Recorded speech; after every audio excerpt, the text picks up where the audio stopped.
శ్రావణమాసం అనగానే అందరికీ గుర్తొచ్చేది వరలక్ష్మి వ్రతం. శ్రావణమాసం మొదలైనప్పటి నుంచి వరలక్ష్మి వ్రతంకి ఏం కావాలి, ఎలా చేసుకోవాలి అని చూసుకుంటాం కదా. వరలక్ష్మి వ్రతంకి నేనేం షాపింగ్ చేశానో, ఎలా చేసుకున్నానో చూద్దాం రండి. శుక్రవారం రోజు వరలక్ష్మి వ్రతం అంటే బుధవారం రోజు నేను కేఆర్ మార్కెట్, చీక్పేట్, ఫ్లవర్ మార్కెట్ మొత్తం తిరిగి ఏం కావాలో తెచ్చుకున్నాను. ఫస్ట్ అయితే రిటర్న్ గిఫ్ట్ చూశాను, చాలా వెరైటీసే ఉన్నాయి. బట్ ఇందులో నేను ఈ లీఫ్ ట్రేస్ తీసుకున్నాను. ఒక్క పీస్ 10 రూపీస్ పడింది. ఇంకా బ్యాక్డ్రాప్ డెకరేషన్, ఇంటి తోరణాలు, వీటికైతే చాలా వెరైటీస్ ఉన్నాయి. లోటస్ హ్యాంగింగ్స్, కౌ హ్యాంగింగ్స్ అని.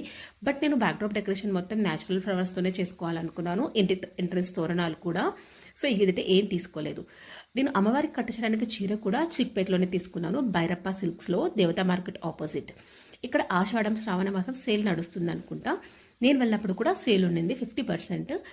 ఇక్కడ ఉన్న శారీస్ అన్నిటిని చూసి అమ్మవారికి కట్టిస్తే ఏది కలగా కనిపిస్తుంది అని అన్నీ చెక్ చేసుకొని ఈ గ్రీన్ కలర్ శారీ తీసుకున్నాను. ఇది 1700 చేంజ్ పడింది. తర్వాత అమ్మవారికి సంబంధించిన ఏదైనా జ్యువెలరీ తీసుకుందామని వెళ్ళాను.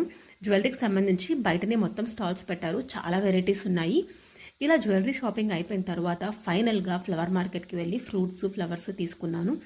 బుధవారం రోజే పూజకు సంబంధించిన అన్ని పూజ సామాగ్రి మొత్తం క్లీన్ చేసి పెట్టుకున్నాను.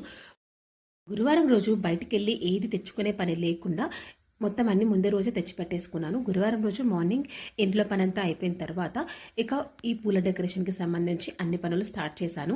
ఫస్ట్ అయితే దీపాలకు నేను హ్యాంగింగ్స్ ప్రిపేర్ చేసుకోవాలనుకున్నాను. డబల్ ప్లాస్టర్స్తో వీటిని సెట్ చేసుకోవాలి అని ఫస్ట్ ఇది ప్రిపేర్ చేసుకున్న తర్వాత ఎంట్రన్స్ తోరణం లాగా బంతి పూలతో ఇలా కుచ్చుకున్నాను. ఇంకా బ్యాక్డ్రాప్ డెకరేషన్కి కూడా వీటినే యూజ్ చేయాలని మొత్తం రెడీ చేసి పెట్టుకున్నాను. దీని తర్వాత ఇంటి ఎంట్రన్స్ మామిడాకులు నార్మల్గా రెగ్యులర్గా కట్టకుండా ఇలా ట్రై చేద్దామని మామిడాకుని ఇలా మధ్యలోకి కట్ చేసి ఆ మధ్యలో కాడకి అటు ఇటు ఈ కట్ చేసిన లీవ్స్ని ఆపోజిట్ డైరెక్షన్స్లో తీస్తే దీని నుంచి ఈ మధ్యలో ఉన్న ఈ కాడని ఫోల్డ్ చేసి దీంతో చామంతి, గులాబీ కాంబినేషన్తో హ్యాంగింగ్ లాగా పెట్టుకోవాలనుకున్నాను. ఈజీగానే ఉంది. బట్ ఒకవేళ మామిడాకు ముదిరినదైతే కొంచెం బ్రేక్ అయ్యే ఛాన్స్ ఉంది. ఇలా ఇవన్నీ రెడీ చేసి పెట్టుకున్న తర్వాత తోరణాలను కంప్లీట్ చేసుకున్నాను. మ్యాక్సిమం పనులన్నీ గురువారం రోజు ఈవినింగే కంప్లీట్ చేసుకున్నాను. అమ్మవారిని అలంకరించుకోవడం అన్నీ, అంటే కలుషం పెట్టకుండా మిగతావన్నీ, అమ్మవారికి చీర కట్టించడం, ఇవన్నీ గురువారం రోజు నైటే కంప్లీట్ చేసి పెట్టేసుకున్నాను.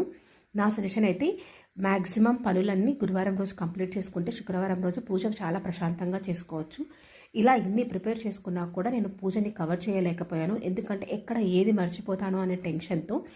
సో అందుకే ఇలా ఫైనల్గా పూజ మొత్తం కంప్లీట్ చేశాక నేను ఇది మార్నింగ్ పూజ చేసుకున్న తర్వాత ఈవినింగ్ మళ్ళీ దీపం పెట్టిన తర్వాత మీకు చూపిస్తున్నాను. ఈ వీడియో మీకు ఏమైనా ఇన్ఫర్మేటివ్ అనిపిస్తే please like, share and subscribe our channel.